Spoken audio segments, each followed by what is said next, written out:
जेवली आप सभी का स्वागत करता हूँ। एंट्री एजुकेशन प्लेटफॉर्म में सभी स्टूडेंट्स का स्वागत है। Welcome all of you. आज की क्लास में हम बात करने वाले हैं कि आपको बहुत ही शानदार कंटेंट मिल रहा है एंट्री एप्लीकेशन के साथ। एंट्री यूट्यूब चैनल के अंदर बहुत ही शानदार कंटेंट मिल रहा है। एक क्रैश कोर्स आपको सीटेट का अवेलेबल करवाया जा रहा है, जिसके तहत आप अपनी अपनी सीटेट की तैयारी को बहुत ही बेहतरीन बना सकते हो। तो बहुत ही एक शानदार कंटेंट है जो आपकी पिछली 10 ईयर की एग्जाम में क्वेश्चन यहाँ से बहुत ज्यादा निकले हैं। ऐसा कंटेंट आपके लिए एंट्री एप्लीकेशन लेके आया है। तो आपको क्या करना है, इस क्रैश कोर्स को जरूर ज्वाइन करना है। ये सोशल साइट आप ज्वाइन कर सकते हो। तो इस टॉपिक में हम पढ़ रहे थे, इस क्लास में हम पढ़ेंगे विकास के सिद्धांत, जिसका कुछ पार्ट मैंने आपको कल करवाया था। यहाँ से एग्जाम में डेफिनेट क्वेश्चन आएगा। विकास के सिद्धांत पहला पार्ट मैंने कल करवाया था, और आज सेकंड पार्ट के अंदर हम 3-4 सिद्धांत इंपॉर्टेंट पढ़ने वाले हैं। फास्ट चलने वाले हैं क्योंकि क्रैश कोर्स टाइप का कोर्स हम कर रहे हैं। पहला है विकास अंतः क्रिया का परिणाम है। विकास अंतः क्रिया का परिणाम है। ठीक है। अंतः क्रिया का मतलब क्या होता है कि विकास, हम ये नहीं कह सकते हैं कि विकास केवल वंशानुक्रम पर डिपेंड करता है। केवल वंशानुक्रम पर डिपेंड करता है ये नहीं कह सकते हैं। वहां पे वंशानुक्रम और इन्वायरमेंट दोनों का इंटरफेयर होता है, दोनों का रोल होता है।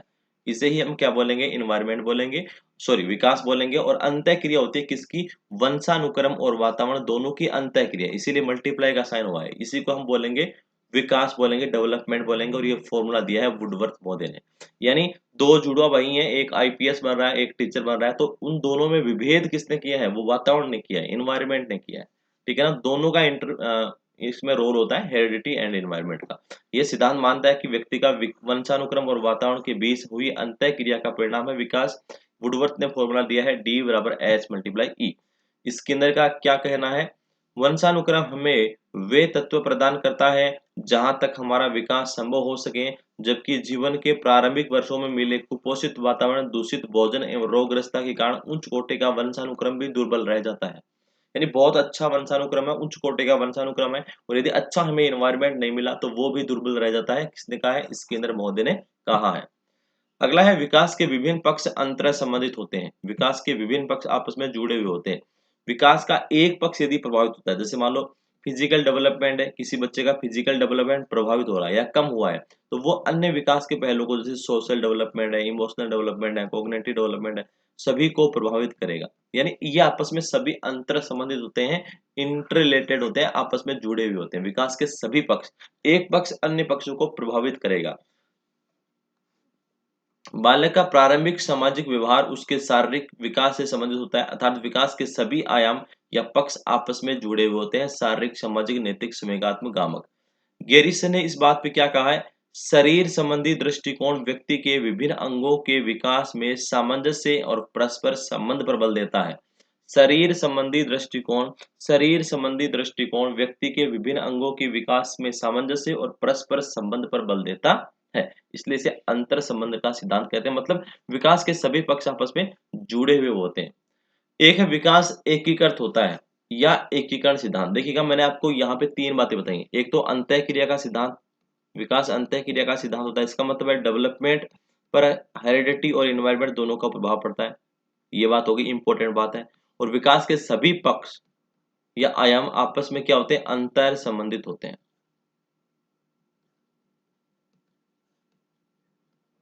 अंतर संबंधित होते हैं, आपस में जुड़े होते हैं। और एक आता है विकास एकीकृत होता है, इंटीग्रेटेड होता है, या एकीकरण का सिद्धांत। इसका मतलब क्या होता है, इसका मतलब होता है इसके अनुसार बालक अपने संपूर्ण अंग को, फिर अंग के भागों को चलाना सीखता है, उसके बाद में इनके बीच में एकीकरण करना या समन्वय करना सीखता है। जैसे मान लो पहले बालक क्या करता है, कोई भी टॉयज को जैसे पकड़ेगा हाथ से, तो पूरी बॉडी को मूवमेंट करवाएगा, पूरी बॉडी मूवमेंट होगा, और धीरे धीरे वो क्या करेगा, इंडिविजुअली अपने हाथों के अंगुलियों से उस टॉयज को अच्छे से पकड़ पाएगा। ठीक है। और फिर अपनी पूरी बॉडी और हाथों की अंगुलियों के बीच में क्या करेगा, एकीकरण करेगा, समन्वय करेगा। इसको हम बोलेंगे एकीकरण का सिद्धांत, समन्वय का सिद्धांत। सिंपल सा है। विकास संचय होता है, डेवलपमेंट इज कम्युलेटिव। विकास क्या होता है, संचय। संचय का मतलब क्या होता है, रिकॉर्ड करते जाना, संचय करते जाना, मतलब जोड़ते जाना। विकास होता है, संचय होता है, कम्युलेटिव। कम्युलेटिव का मतलब क्या होता है, जोड़ते जाना। मतलब रिकॉर्ड करना, जोड़ते जाना है, रिकॉर्ड करते जाना, ठीक है। यानी विकास संचय का अर्थ होता है जोड़ते जाना। कोई परिवर्तन जो हमें दिखाई देता है वह कई परिवर्तनों का संचय है। विकास एक संचयी प्रक्रिया है। मतलब जो भी हमें कोई परिवर्तन दिखा रहा है वो उसके पीछे बहुत सारे परिवर्तन हुए हैं, उसके बाद में हमें वो परिवर्तन दिखाई देता है। बालक का पहला बोला गया शब्द और रखा गया पहला कदम, पूर्व के निरंतर विकास कार्यों की संचय प्रगति। बालक पहला शब्द बोलता है, तो उससे पहले वो तुतलाना, है ना, फिर अस्पष्ट ध्वनियां बोलना, फिर पहला शब्द बोलता है। तो उससे पहले का जो कार्य कर चुका है वो उसको क्या कर लेता है, संचय कर लेता है, उसको स्टोर कर लेता है, फिर उसके बाद में बोलता है। इस प्रकार पहला कदम रखता है बच्चा, पहला कदम। तो उसके पहले वो क्या करता है, इससे पहले वो पहले गर्दन उठाना सीखता है, फिर बैठना सीखता है, फिर घुटनों के बल चलना, फिर बिना सहारे के साथ चलना, फिर बिना सहारे के साथ चलना, फिर पहला कदम उठाता है। तो इससे पहले की जो जितनी भी एक्टिविटीज करता है उनको वो जोड़ते जाता है, जोड़ते जाता है, संचय करता जाता है, कम्युलेटिव करता जाता है, फिर आपको अचानक वो दिखाई देता है। प्रत्येक परिवर्तन उसके पूर्व की वृद्धि और अनुभव का संचय होता है। अगला है विकास सामान्य से विशिष्ट होता है। विकास डेवलपमेंट क्या है, जनरल टू स्पेसिफिक प्रोसेस होती है ना। विकास सामान्य से विशिष्ट की ओर होता है। पहले हम सामान्य व्यवहार सीखते हैं बच्चा, और फिर विशिष्ट व्यवहार सीखता है। बालक का व्यवहार प्रारंभिक वर्षों में अपरिष्कृत अविभेदीकृत होता है, बाद के वर्षों में परिष्कृत विभेदीकृत और लक्ष्य केंद्रित हो जाता है। यानी जैसे एग्जाम्पल की बात करें, हाथों से कुछ पकड़ने से पहले बालक इधर उधर यूं ही हाथ मारेगा या फैलाने की चेष्टा करता है। बालक का भाषा विकास उसके जन्म के समय रोने से शुरू होता है, हुआ, पहले सामान्य शब्दों से ही होता है। पहले वह सभी व्यक्तियों को माँ कहता है, और धीरे धीरे लगातार भाषा की शब्दावलियां को सीखकर भाषा कौशल का विकास होता है। यानी पहले रोने से प्रारंभ होता है भाषा विकास, फिर सभी महिलाओं को, सभी व्यक्तियों को क्या बोलता है, माँ बोलता है, अस्पष्ट ध्वनियां बोलता है, फिर स्पष्ट ध्वनियां बोलता है, फिर भाषा कौशल का विकास होता है। मतलब पहले सामान्य बातें सीखी उसने। पहले का जो व्यवहार था वो अपरिष्कृत अविभेदीकृत था, मतलब वो विभेद नहीं कर पाता है, सभी व्यक्तियों में विभेद नहीं कर पाता है उसको अच्छे से, और उसका कोई लक्ष्य नहीं होता है, ठीक है ना। तो अपरिष्कृत अविभेदीकृत एक सामान्य सा व्यवहार होता है, फिर धीरे धीरे विशिष्ट होता है, स्पेसिफिक बनता है। जैसे हाथ में कुछ पकड़ने के लिए पहले इधर उधर यूं ही हाथ मारता है, फैलाता है, फिर धीरे धीरे विकास होता है तो वो इंडिविजुअल वस्तु को पकड़ लेता है, इंडिविजुअल टॉयज को पकड़ लेता है। भाषा विकास की बात करें तो भाषा विकास रोने से प्रारंभ होता है, फिर सामान्य शब्द, सभी व्यक्तियों को माँ कहना, फिर धीरे धीरे भाषा कौशलों का विकास होता है। तो एक विशिष्ट अवधारणा है। तो विकास सामान्य से विशिष्ट होता है, सरल से जटिल बोल सकते हो, सीधा सीधा एग्जाम में आता है। तो विकास अंत्य क्रिया का कारक फल है, विकास अंत्य क्रिया का फल है, डी बराबर एस मल्टीप्लाई ई। विकास के सभी पक्ष अंतः संबंधित होते हैं। विकास क्या एक एकीकृत प्रक्रिया है। विकास सामान्य से जटिल, सामान्य से जटिल या सामान्य से विशिष्ट प्रक्रिया है। बहुत इंपॉर्टेंट है, यहाँ से डेफिनेटली सीधे सीधे क्वेश्चन आने वाले हैं, कुछ चेंज नहीं होगा, सीधे सीधे क्वेश्चन आएंगे।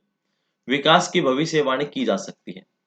विकास की भविष्यवाणी की जा सकती है। बच्चे के पहले की जो हम गतिविधि देखते हैं, बच्चे की जो शुरुआती जीवन की, प्रारंभिक जीवन की जो गतिविधि देखते हैं, उसके आधार पर हम ये अनुमान लगा सकते हैं कि ये बच्चा आगे तक जाएगा, इस प्रकार का व्यवसाय करेगा, इस प्रकार की जॉब करेगा, तो उसकी हम भविष्यवाणी कर सकते हैं उसकी पहले की एक्टिविटीज देख के।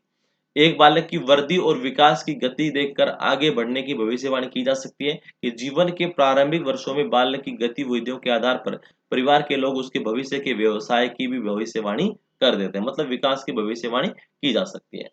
अगला इंपॉर्टेंट है, देखिएगा, बालक व बालिकाओं के में विकास दर में भिन्नता होती है। बालक और बालिकाओं में दोनों में विकास दर में भिन्नता होती है, ठीक है, विकास दर में भिन्नता होती है, इंपॉर्टेंट है ये, विकास दर में भिन्नता होती है। देखिएगा, इसके लिए मैं आपको एक फॉर्मूला बता रहा हूँ, DD2 to 1, DD2 to 1। DD2 to 1 का मतलब क्या होता है, पहला डिफरेंशियल डेवलपमेंट बोलते हैं को, DD को डिफरेंशियल डेवलपमेंट, पहले D का डिफरेंशियल डेवलपमेंट। अब इसमें है दो, इस दो का मतलब है दो बार एरो का निशान पहले ऊपर की तरफ बना दो, फिर दो है इसका मतलब दो बार आप नीचे की तरफ बना दो, फिर एक है इसका मतलब वापिस ऊपर की तरफ बना दो। ये क्रम चलता रहेगा, पहले ऊपर फिर नीचे फिर ऊपर, लेकिन पहले दो बार, फिर दो बार नीचे की तरफ, फिर एक बार ऊपर की तरफ। शिशुअवस्था से स्टार्ट करना आपको, शिशुअवस्था, पूर्व बाल्यावस्था, उत्तर बाल्यावस्था, पूर्व किशोरावस्था, उत्तर किशोरावस्था। ये होता है बॉयज में, इसका उल्टा कर दो गर्ल्स में। मतलब गर्ल्स में विकास ज्यादा होगा, बॉयज में देख लो उसका, यानी बालक शेष अवस्था में आगे होता है, बालिका पीछे होती है। पूर्व बाल्यावस्था में बालक आगे, बालिका पीछे।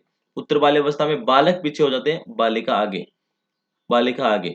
और उत्तर किशोरावस्था में पुनः बालक बॉयज आगे हो जाते हैं, ठीक है ना। तो ये विकास दर आप 2 to 1 से याद कर सकते हो। लड़कों की तुलना में लड़कियां जल्दी परिपक्व होती हैं, पूर्व किशोरावस्था में परिपक्व हो जाती है, इसे डिफरेंशियल डेवलपमेंट कहते हैं। इसी के बेसिस पे ऐसा क्वेश्चन भी आ सकता है, देखिएगा, निम्न में से विकास के संदर्भ में सही है, कौन सा सही है। पूर्व बाल्यावस्था में वजन बालकों की तुलना में बालिकाओं में ज्यादा होता है, तो देखिए इसमें कौन सा करेगा, बालकों की तुलना में बालिकाओं में, तो बॉयज की तुलना में गर्ल्स में, ये ऑप्शन है। पूर्व किशोरावस्था में बालकों की बजाय बालिकाएं जल्दी परिपक्व होती है, पूर्व किशोरावस्था में बालकों की बजाय बालिकाएं जल्दी परिपक्व होती है। उत्तर किशोरावस्था में बालिकाएं बालकों को पीछे छोड़ देती है, मतलब उत्तर किशोरावस्था में बालिकाएं बालकों को पीछे छोड़ देती हैं, बालिकाएं आगे होगी। उत्तर बाल्यावस्था में बालिकाएं बालिकाओं की बजाय बालक ज्यादा विकास करते हैं। उत्तर बाल्यावस्था में बालिकाओं की बजाय बालक ज्यादा विकास करते हैं। उत्तर बाल्यावस्था में बालिकाओं की बजाय बॉयज की बजाय बॉयज ज्यादा विकास करते हैं। तो इनमें से कौन सा सही है। पूर्व बाल्यावस्था का क्या होता है, यहाँ पे दोबारा से बना लो, 2 to 1, 2 बार ऊपर 2 बार नीचे 1 बार ऊपर, यह है शिशुअवस्था, पूर्व बाल्यावस्था, उत्तर बाल्यावस्था, पूर्व किशोरावस्था, उत्तर किशोरावस्था, ये बॉयज का हो गया। तो देखिएगा, पहला है पूर्व बाल्यावस्था, ये पूर्व बाल्यावस्था, इसमें बॉयज आ गए, तो यहाँ पे गर्ल्स को आगे दिखा रहा है, गलत हो गया। अगला है पूर्व किशोरावस्था, पूर्व किशोरावस्था में होता है गर्ल्स आगे, पूर्व किशोरावस्था में गर्ल्स आगे, तो बिल्कुल ये बात ठीक है। उत्तर किशोरावस्था में गर्ल्स आगे है, तो पीछे होती है गर्ल्स, ये बात गलत हो गई, ये गलत हो गई। लास्ट का है उत्तर बाल्यावस्था, उत्तर बाल्यावस्था ये रही, उत्तर बाल्यावस्था में गर्ल्स आगे होती है, तो यहाँ पे बॉयज को दिखा रखा है, तो ऑप्शन नंबर बी सही हो जाएगा। अच्छे से हो जाएगा, कोई दिक्कत नहीं है इसमें। शारीरिक विकास लंबाई के संदर्भ में सही है, ऐसा ही क्वेश्चन है सीधा सीधा, तो 2 to 1 बना लो बस, कोई दिक्कत नहीं है। 2 बार ऊपर की तरफ, 2 बार नीचे की तरफ, 1 बार ऊपर की तरफ, ये बॉयज का हो गया और ये गर्ल्स का हो जाएगा, ठीक है। पहले पूर्व बाल्यावस्था, ये शेष अवस्था है, पूर्व बाल्यावस्था, उत्तर बाल्यावस्था, पूर्व किशोरावस्था, उत्तर किशोरावस्था। पूर्व बाल्यावस्था में कौन आगे, पूर्व बाल्यावस्था में बॉयज आगे हैं, यहाँ पे गर्ल्स को बना रखा है, गलत हो गया। उत्तर बाल्यावस्था में कौन आगे, उत्तर बाल्यावस्था में गर्ल्स आगे, यहाँ पे बॉयज को कर रखा है, शेष अवस्था बराबर नहीं है। उत्तर किशोरावस्था में कौन आगे, बॉयज आगे, तो ये सही हो गया आपका डी ऑप्शन, ठीक है। अगला है विकास लंबवत न होकर वर्तानुकार होता है, स्पाइरल होता है, यानी विकास एक सीधी रेखा में नहीं होता है, बल्कि इस प्रकार से स्पाइरल होता है, पीछे के क्रम को पहले स्थायी करता है फिर आगे बढ़ता है। विकास एक सीधी रेखा लंबवत न होकर वर्तुलाकार होता है, क्योंकि इसमें परिपक्वता और स्थायित्व आती है। किसी एक अवस्था में तेजी से आगे बढ़ते हुए उसी गति से आगे नहीं जाता है, बल्कि अपने विकास की गति को धीमा करते हुए कुछ विश्राम लेता है, क्योंकि उस विकास को जो सीखा है उसको स्थायी करता है फिर आगे बढ़ता है, ठीक है। एक अवस्था में तेजी से आगे बढ़ना, फिर रुकना, धीमा होना, विश्राम करना, क्योंकि प्राप्त जो विकास किया उसको स्थायी और परिपक्व करता है फिर आगे की तरफ बढ़ता है, यानी कि स्पाइरल जैसी आकृति बन जाती है। इसे विकास का स्पाइरल मॉडल यानी विकास की वर्तानुकार प्रकृति कहते हैं। विकास की आरंभिक बुनियाद महत्वपूर्ण होती है, यानी बच्चे का जो प्रारंभिक विकास है वो बहुत महत्वपूर्ण है। अच्छे से नींव अच्छी है बच्चे की, तो आगे का विकास भी अच्छा होगा। विकास की आरंभिक नींव अत्यंत महत्वपूर्ण है। व्यक्ति की अभिवृद्धि, आदतों, व्यवहार का प्रारूप जो आरंभिक वर्षों में विकसित हो जाता है, वही आगे के वर्षों में विकास के लिए होता है। वही आगे के वर्षों में व्यक्ति के जीवन के समायोजन को निश्चित करता है। सिगमंड फ्राइड ने कहा है, बालक को जो कुछ भी बनाना होता है वो 4-5 वर्ष तक बन जाता है, ठीक है, इंपॉर्टेंट है। विकास में परिपक्वता और अधिगम की भूमिका होती है, वृद्धि, परिपक्वता, अधिगम सभी की भूमिका होती है। विकास की प्रत्येक अवस्था में जोखिम होता है, विकास की प्रत्येक अवस्था में भौतिक, मनोवैज्ञानिक, वातावरणीय जोखिम होता है, इसलिए अभिभावक और पेरेंट टीचर को इसके लिए बच्चों को जागरूक करना चाहिए। विभिन्न प्रकार के किशोरावस्था में खतरे, गलत आदतें, बदलाव, है ना, तो ये हो सकते हैं, इसलिए बच्चों हम पेरेंट्स को और टीचर्स को जागरूक करना चाहिए। विकास में सांस्कृतिक परिवर्तन प्रभावित करते हैं, संस्कृति यानी इन्वायरमेंट विकास को प्रभावित करता है। विकास का समान प्रतिमान का सिद्धांत, व्यक्ति चाहे कहीं भी पैदा हो, विकास की दिशा व दशा एक दिशा में होती है, मतलब शेषावस्था के बाद में बाल्यावस्था, फिर किशोरावस्था, यही क्रम होता है चाहे बच्चा कहीं पर जन्म ले। ओके, आज के लिए इतना ही, कल की क्लास में शानदार कंटेंट के साथ मिलने वाले हैं। Thank you so much.